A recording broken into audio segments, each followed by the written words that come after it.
Hello et bienvenue dans une nouvelle vidéo. Aujourd'hui, comme chaque lundi, on fait le Will I Buy It hebdomadaire. Pour rappel, donc, chaque semaine, je vais sur Instagram passer en revue les dernières annonces, sorties, nouveautés dans le monde du make-up, du skincare, de la beauté de manière générale et je vous donne mon avis. On commence avec la page de Trendmood et la première chose que je vois ici, c'est une collaboration entre Mad Beauty, que je ne connais pas, et Scooby-Doo.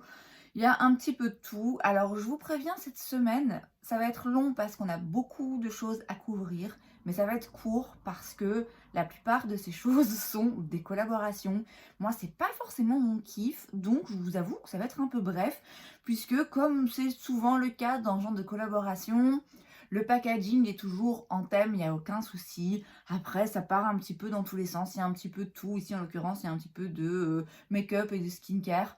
C'est rien, moi, qui me parle particulièrement. Chez Lancôme, une collaboration. Encore une fois, cette fois-ci avec Bear Brick. Je connais pas.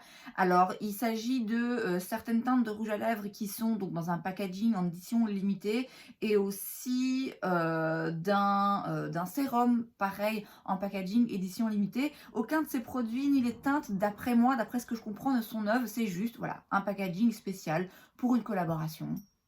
Une énième collaboration. Chez Flower Beauty, on a une collaboration avec le film E.T. Alors pour le coup, bon, on va dire que celle-là, c'est plus compréhensible puisque Flowers, c'est la marque de Drew Barrymore qui a joué quand on était enfant dans E.T. Donc bon, ma foi, ok, ça passe. Il y a donc une palette avec des teintes froide et bleue et grise. Je trouve pas la palette ouf. Après voilà, c'est dans le thème avec le film. Voilà. De nouveau, moi c'est rien qui m'intéresse, mais cette collaboration, voilà, est plus légitime d'après moi. Chez Glamlight, on a une collaboration avec Scooby-Doo. Je sais pas pourquoi, tout le monde veut faire des collaborations avec Scooby-Doo. Ok, très bien. Comme à chaque fois, il y a une quantité inouïe de produits avec du packaging dans le thème. Il y a des palettes de fard à paupières. Il y en a une qui est jolie. C'est vrai qui est assez jolie parce que vous avez des teintes vertes, un petit peu néon, moutarde, des verts plus profonds et un peu de bleu et de mauve. Vraiment le genre d'harmonie qu'on voit partout en ce moment. L'autre palette plutôt mauve, bleu, rose. Bon, c'est moins mon délire. Après, il y a d'autres produits évidemment, mais bon, moi, c'est là une des palettes plutôt qui a attiré mon regard. Le reste, franchement, je vous avoue, comme à chaque fois, il y a tellement de trucs. Moi, je sais pas où regarder et ouais, ça me lasse quoi. On a ensuite dans la marque I Heart Revolution, qui est une sous-marque de Makeup Revolution, enfin une marque sœur, on va dire. On a donc une collaboration avec cette fois-ci Shrek. On a beaucoup de produits, plusieurs palettes. Je veux dire, sortir une collection en collaboration avec un dessin animé ou un film ou quoi, ok, et faire plusieurs produits, essayer de toucher un petit peu tout, faire une palette de fard à paupières et un petit peu de produit pour le teint, un petit peu de produit pour les lèvres, ok. Mais là, il y a combien de palettes? Sérieusement? Un nombre incalculable de palettes. Donc, finalement, oui, il y a toutes les couleurs que vous pouvez imaginer, des couleurs qui existent déjà chez Makeup Revolution, chez I Heart Revolution, qu'importe. C'est pour moi, très sincèrement, sans intérêt. Je trouve que ce qui est intéressant dans une collection, dans une collaboration, c'est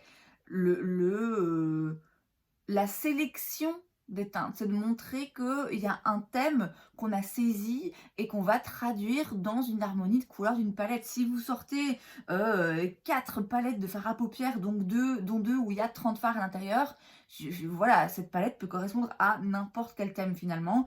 Donc voilà, encore une fois, pas beaucoup d'intérêt à mes yeux. Dans la marque Spectrum, on a une collaboration avec Disney. Ça fait longtemps, tiens, ça faisait une semaine qu'on n'avait plus vu de collaboration avec Disney, puisque chaque semaine, ça ne loupe pas, il y en a une. Et alors eux, mais ils vont partout, quoi. Maintenant, ils vont chez Spectrum, je dis maintenant, mais c'est pas la première collection.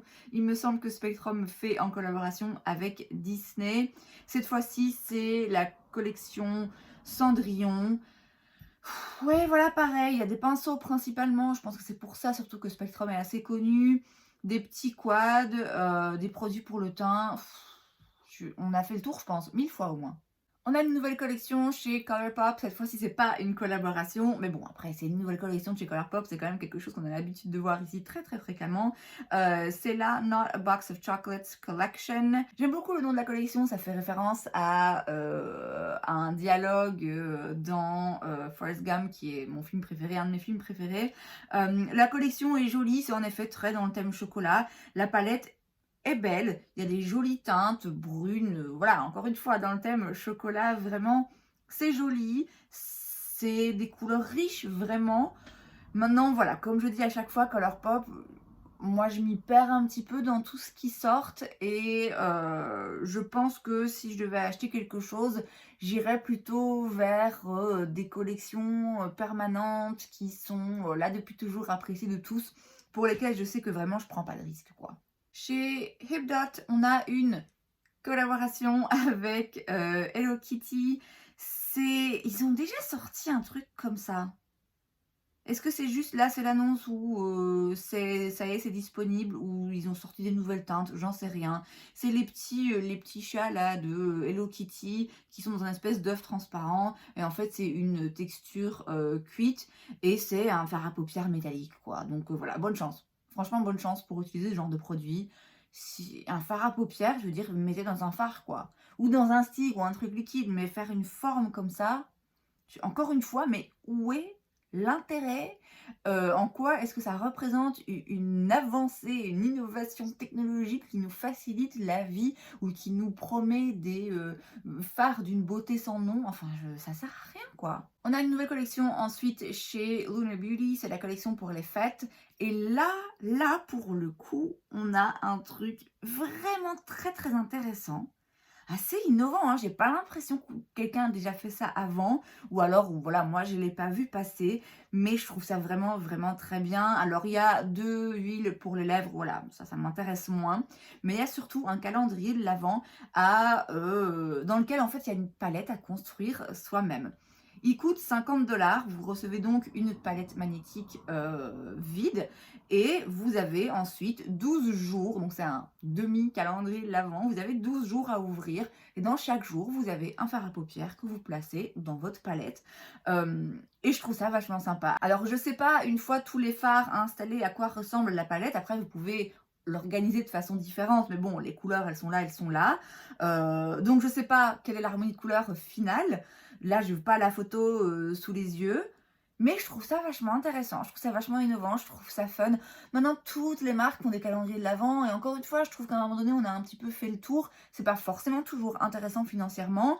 Bon, là, pareil, hein, finalement, pour 50 $, vous avez une palette de 12 fards. C'est pas l'affaire du siècle, mais au moins, il y a un côté fun, vraiment, je trouve, qui est rapporté, un côté... ouais, un côté intéressant et différent. Donc ça, franchement, même si moi, je l'achèterais pas, j'applaudis. C'est vraiment une très bonne idée. Chez Shu Uemura, on a une collaboration avec Sailor Moon. Je suis à bout. Je suis à bout, je vous dis. Franchement, cette semaine, il n'y a que ça. Hein. C'est vraiment de l'abus. Shu Uemura, je sais que... Bon, là, c'est principalement du make-up. Je vois aussi un gros pinceau un petit peu bizarre. Mais il me semble qu'ils sont connus quand même plus pour leurs pinceaux, mais je peux me tromper. C'est une marque qui n'est pas forcément donnée, hein. La preuve, il y a là une petite palette de 6 fards qui coûte 67 $. Donc voilà, les rouges à lèvres, apparemment, c'est 35, 34, 35 si je vois bien. Voilà, de nouveau, une collaboration qui, oui, au-delà du packaging Sailor Moon, moi j'ai du mal à voir en quoi les couleurs ou les produits sont différents ou spéciaux ou adaptés au thème de la collaboration. On a une nouvelle collection, pas une collaboration. Ça vient de la marque Woma by Sharon C, qui est la marque sœur de Woma Beauty. Woma Beauty, j'ai déjà testé leur crayon pour les sourcils que j'adore. Je pense que c'est tout. Ici, c'est une version de la marque moins chère, avec des matériaux recyclables et tout. On voit là, c'est des packagings en plastique, mais vraiment les plus simples possibles et apparemment, voilà, recyclables. C'est cruelty free, c'est vegan, c'est sans ingrédients toxiques. Bon, allez savoir ce que ça veut dire. Il y a beaucoup de produits. J'avais déjà entendu parler de cette marque. On en avait parlé dans un Will I Buy It il y a quelques mois déjà, je pense. Donc là, c'est simplement ben voilà, d'autres produits de la marque qui sortent. Tout un peu en un coup et donc du coup, bah oui, il y a plein de produits pour les lèvres, des petits quads de fard à paupières, des produits pour le teint. Je pense qu'aux États-Unis, elle est disponible plutôt dans les drugstores du coup, puisque c'est une marque, plutôt abordable et bon marché. Je sais pas, d'ici en Belgique ou en France, en Europe, comment et où on peut se la procurer. Il y a rien là qui m'appelle de toute façon, mais voilà, c'est une marque bon marché, donc ça peut s'avérer intéressant.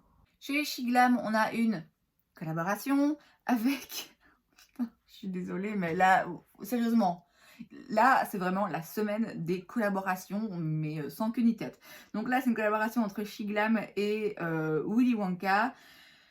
Voilà, autour du chocolat, hein, du coup, pareil, un petit peu de tout, pareil. Moi, je sais même pas vraiment où donner de la tête. Après, je dois avouer que pour le coup, ça reste assez dans le thème. Il y a une palette avec 8 fards, c'est pas comme Makeup Revolution qui nous sort 10 palettes avec 30 fards dans chaque. Là, c'est une petite palette où les teintes sont sélectionnées vraiment autour du thème chocolat. Donc, voilà, il y a des blushs, Violet Flush Blush qui changent de couleur en fonction du pH. Ça aussi, qu'est-ce qu'ils ont en ce moment tous avec ça?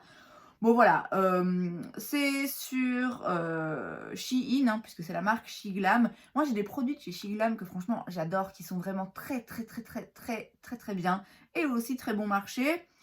Donc voilà, je dis pas qu'il y a peut-être pas l'un ou l'autre article un jour qui va se glisser dans un panier si je repasse commande, mais il n'y a pas une chose là dans la collection pour laquelle je vais passer commande exprès quoi. Voilà, c'est là. Sur Trendstopia maintenant, et là je pense que ça se calme un petit peu par rapport aux collaborations. La première chose qu'on a, c'est la collection Mission Triple X de chez Martin Cosmetics. Il y a donc une petite palette d'highlighter et une palette de fard à paupières. De nouveau, dans les teintes qu'on voit en ce moment, moi, elle me fait énormément penser à la Dark Fantasy de chez Beauty Bay. C'est quand même vraiment le même genre d'harmonie. Voilà, c'est intéressant, c'est différent. Et en même temps, comme tout le monde fait ce genre de différent en même temps, ben voilà, je suis pas sûre que ce soit si différent que ça finalement. Mais voilà, c'est quand même pas le genre d'harmonie qui est sorti par toutes les marques. Faut quand même oser, parce que ça va clairement pas plaire à tout le monde. Ça va pas forcément être facile d'utilisation au quotidien. Voilà, j'en sais pas beaucoup plus. J'ai pas vu de swatch. Je vous avoue que moi, la marque, elle me parle pas plus que ça. Donc voilà, mais je suis persuadée que vous allez avoir beaucoup de revues sur d'autres chaînes très bientôt. Chez Tarte, on a maintenant disponible en vente individuelle les crayons Maracuja Juicy Lip Liner, 20$ pièce. Donc j'imagine que c'était avant uniquement vendu avec un rouge à lèvres ou un gloss. Je sais pas, ça m'a un petit peu, c'est un peu passé inaperçu pour moi. Mais donc là, simplement, les crayons se vendent seuls. Je vous avoue que le côté Maracuja Juicy Lip Liner, ça me fait un petit peu penser à quelque chose qui va être un petit peu trop glissant, un petit peu trop émollient, qui va peut-être pas tenir hyper longtemps ou être facile à utiliser de façon très précise sans risquer de déborder. Après, peut-être que je me trompe, hein, mais là, comme ça, en voyant le produit, je pense directement à ce genre de texture. À voir, mais moi, ça m'intéresse pas. Chez Revlon, on a les nouveaux Color Stay Suede Ink Lipsticks. Ils coûtent 10$ et 15 centimes précisément chacun. Je connais pas la marque Revlon parce que j'ai pas l'impression qu'ici en Belgique on puisse la trouver. Il me semble que j'avais vu une fois un site où on pouvait le trouver en ligne. Je sais que la marque a certains produits qui sont vraiment pas mal et c'est toujours des prix drugstore assez abordables. Voilà, là c'est des rouges à lèvres, il y a des couleurs qui sont jolies, mais bon, c'est rien de révolutionnaire. Après, c'est des rouges à lèvres, hein, ils sont pas censés être révolutionnaires. L'attrait de ce genre de produit, c'est que c'est des petits prix. Et comme je vous l'ai dit, je sais que chez Revlon, ils ont quand même des bons produits. À voir si c'est le cas ici, mais quoi qu'il arrive, voilà, c'est quand même bon marché. La marque Fashion Fair sort les Lush Blush Duos.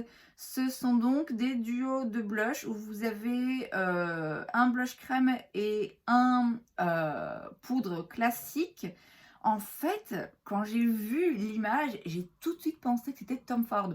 Parce qu'en plus, je sais pas si vous verrez bien avec la photo, mais sur le devant du packaging, le logo de la marque, c'est 2F, mais ça ressemble à s'y méprendre de loin comme ça au TF de Tom Ford en fait.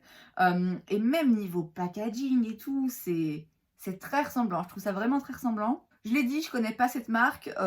Bon, de base, ça peut être intéressant, hein, un duo comme ça, ou dans un compact qui a l'air quand même assez petit, vous avez 2 blushs en 2 textures différentes. Mais voilà, c'est pas une marque, comme j'ai dit, que je connais et que je vais forcément chercher à connaître là maintenant tout de suite. Chez Maybelline, on a les Green Edition Buttercream High Pigment Bullet Lipstick pour 9,95€ chaque. Il y a 10 teintes. C'est donc des rouges à lèvres crémeux. Alors, le greenwashing, c'est quand même un truc extraordinaire, hein. Les compagnies qui prétendent se soucier de l'environnement en sortant d'autres produits soi-disant plus respectueux de l'environnement, arrêtent de sortir des produits, en fait. Parce que tu respectes pas l'environnement quand tu continues de produire des dizaines de milliers de rouges à lèvres, ou alors change toute ta marque, quoi. Vraiment, et ne fait que des produits comme ça, mais ne dis pas aux gens, on se soucie de l'environnement, donc maintenant, soit vous avez un rouge à lèvres merdique, soit vous avez un rouge à lèvres respectueux de l'environnement. Enfin, merdique, on se comprend. Mais bon, voilà, c'est un non-sens, d'après moi, c'est le genre de truc qui m'horripile un peu. Voilà, après c'est des rouges à lèvres, c'est 10€, enfin 10$, pourquoi pas, mais moi ça me parle pas. Chez Holika Holika, on a une collection, c'est la It's Neat Fall Collection. Vous avez des vernis, des très jolies teintes de vernis, un petit peu froid. Vous avez des palettes de fard à paupières où il y en a, il y a un espèce de dessin de bouton dedans, c'est vraiment très cute. C'est aussi des prix très abordables, hein, puisque la palette là, c'est 20$, les vernis, c'est 6$. Je connaissais la marque pour ces produits plutôt skincare, les soins pour la peau. Il me semble qu'il y a un truc Holika Holika que j'ai déjà utilisé une fois, je sais plus, bref. Je savais pas que la marque faisait aussi du maquillage, mais voilà, je sais pas non plus où ça se trouve, si ça se trouve facilement par chez nous. Mais bon, une jolie collection, voilà, c'est mignon, et puis c'est pas une collaboration, donc voilà, ça change quoi. Ne prenons quand même pas trop nos aises puisqu'on a une nouvelle collaboration, de nouveau chez Mad Beauty. Alors je ne connaissais pas cette marque et puis là, en une semaine, il y a 2 lancements, 2 collaborations. Ouais, ok, si vous voulez. Ici, c'est donc en collaboration avec Nightmare Before Christmas, donc l'étrange Noël de Monsieur Jack, hein, je crois que c'est ça. Bon, voilà, de nouveau, hein, il y a un petit peu de tout, plus ou moins utile, plus ou moins dans le thème, pas du tout qui m'intéresse. Chez LA Colors Cosmetics, on a une collection, pardon, en édition limitée Hello Queens. Alors, bon, certes, c'est pas cher. Il n'y a pas le prix ici, mais c'est une marque du drugstore vraiment pas chère. Mais, franchement, ça fait cheap, quoi. Aussi bien en termes de packaging que de couleurs, que soit les textures, ça fait vraiment cheap. Franchement, non. Là, d'une part, je suis pas sûre de où la marque se trouve. Mais franchement, même si je la voyais là devant mes yeux, non, il n'y a rien qui donne envie là. Chez Persona Cosmetics, on a une nouvelle teinte dans un produit qui existe déjà. C'est le Blush Dream Stick, qui est donc un blush crémeux en stick, logique, qui coûte 26$. Et donc là, c'est une nouvelle teinte, la teinte Jam, qui est jolie, qui est plus foncée, plus vive, donc mieux adaptée à des teintes de peau plus foncées. Je connais la marque, je sais qu'ils ont une ou deux palettes de fard à paupières qui, à l'époque, ont fait fureur. Je connais pas ce produit. Voilà, c'est les blushs en stick, c'est pas mes préférés. Et enfin, dans la marque Perfect Diary, on a la Leopard Collection, donc en collaboration avec un léopard, non je déconne. Il y a différents produits pour les lèvres, mais il y a surtout une palette que je trouve vraiment très jolie, qui me fait un peu penser d'ailleurs à la palette sur le thème du chocolat de chez Colourpop, là qu'on a vu juste avant. C'est aussi des teintes marron, brun, riches.